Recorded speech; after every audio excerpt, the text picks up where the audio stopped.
Alors, nous avons aussi li nga xam ne que moo di L29 ak L30 ces deux articles sont finalement promulgués par le président Bassirou Diomaye Diakhar Faye Arfan ñu jàpp ni président dafa dribbler li nga xam ne que moo di l'opposition bi nga xam ni itam mi ngi doon xaar à ce que pour mu daal di saisir le conseil constitutionnel est-ce que cela bett na la concrètement mu daal di promulguer loi bi. nga ne bett ma yow sañ nga maa poser question. damay laaj Arfan man maa taxaw ma ne la opposition bi keroog bu ñu. mais wax ko sénégalais maanaam man. xam nga waxoon naa ko fi. nee naa opposition bi ñoom Aïssata Tall Sall keroog ba ñu nee ni que duñu def recours ci la ñu paree ci game bi ci la ñuy paree ci affaire bi parce que je savais que le président allait promulguer la loi man wax naa ko fi ñuy faral di seetaan émission 5 TV ci plateau bi matinal bi mën nañu ma firnde ni que Arfan waxoon na ko fi ni que président va promulguer la loi parce que ils ont perdu la bataille. Moi, je ne suis pas d'accord d'une opposition qui dise que la loi là, elle est dangereuse. La loi, elle a été taillée sur mesure pour Sonko. Bon, pareil, dans la foulée, la même opposition nous dit que je ne vais pas faire recours. Damay baye président, mu xeexam. Légui président xeexul xeex bi, qui est le grand perdant? C'est ñom opposition bi. Ñi yaakaaro ni que Diomaye du promulguer loi bi. Voilà. Bi may def émission vendredi maak ami. Mané ami. Am ñi dañu né président du promulguer day attaquer le conseil constitutionnel.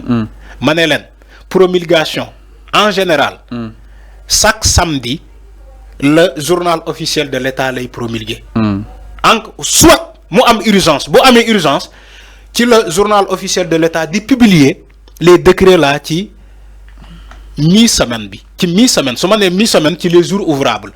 Mais bu féké amul urgence en général le journal officiel de l'État chaque samedi lay def sa publication. Samedi soir. Moo tax keroog bi may def vendredi ma ne ami nañu xaar ba suba samedi au plus tard lundi bu fekkee président promulgué wul nga xam ni conseil constitutionnel la jëm. L'histoire nous a donné raison. Le samedi soir ñi ñi bu ñu xëyee dugg ci le journal officiel de l'État on a vu que le décret a été promulgué. Mais balaa loolu il y avait nos confrères de la télé de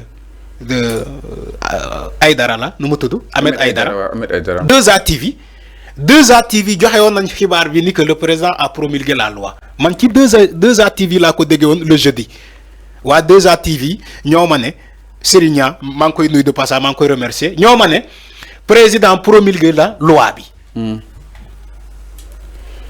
Donc aujourd'hui l'opposition est grand perdant dans cette histoire.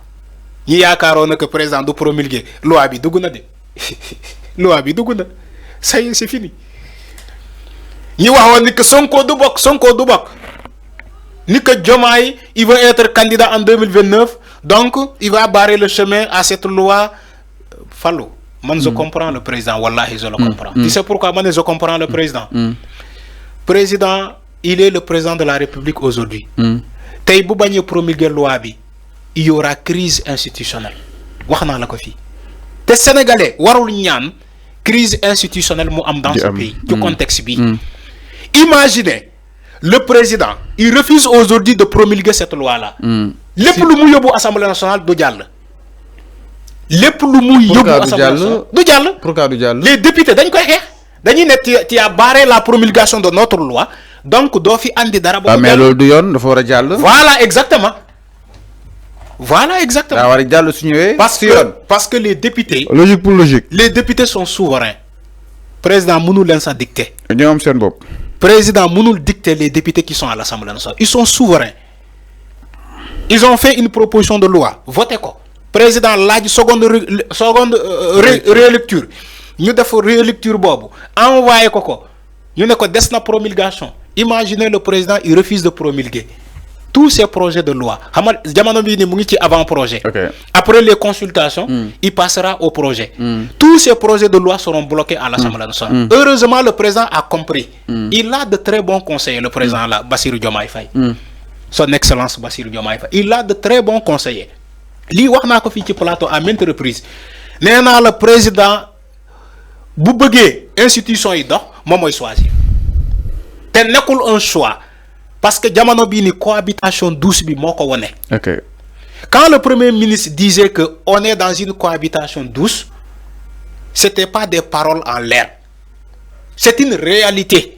Voilà la réalité aujourd'hui ça y est là le président avec ses conseillers juridiques, on demandait une seconde lecture aux députés. Les députés defal nañ koko seconde lecture bobu.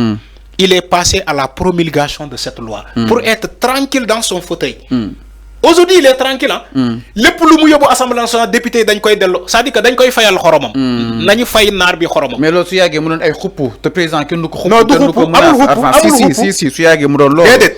Su yagge so le. Amul xupu. On est dans deux pouvoirs différents. Deux pouvoirs indépendants. dang may nekkal ci naaj bi ma nekkal la ci naaj bi. di leen jégalu si qualité connexion bi ngeen am. C'est ça la encore une fois continuel. On est dans un pouvoir indépendant, deux pouvoirs indépendants, législatif et l'exécutif.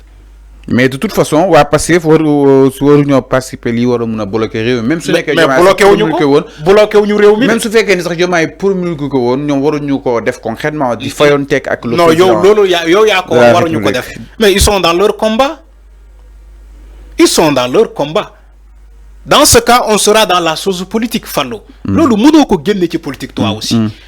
Benno Bokk Yaakaar lépp lu ñu doon def fii ci jamono Macky Sall politiquement leur décision politique passée par l'Assemblée nationale. Alors xanaa aujourd'hui ngeen di ko jërëjëf merci beaucoup. C'est ça la ñu lay jaajëfal neen téléspectateurs yi mu nekkoon seen émission li nga xam ne que moo di justement le talk avec ces difficultés qu'on a. On est obligé justement de rompre cette émission jusqu'à demain inchallah. Bonne suite de nos programmes. Oui di la jaajëfal wala dem na tëj neen ñu dem ba demain inchallah. Waaw.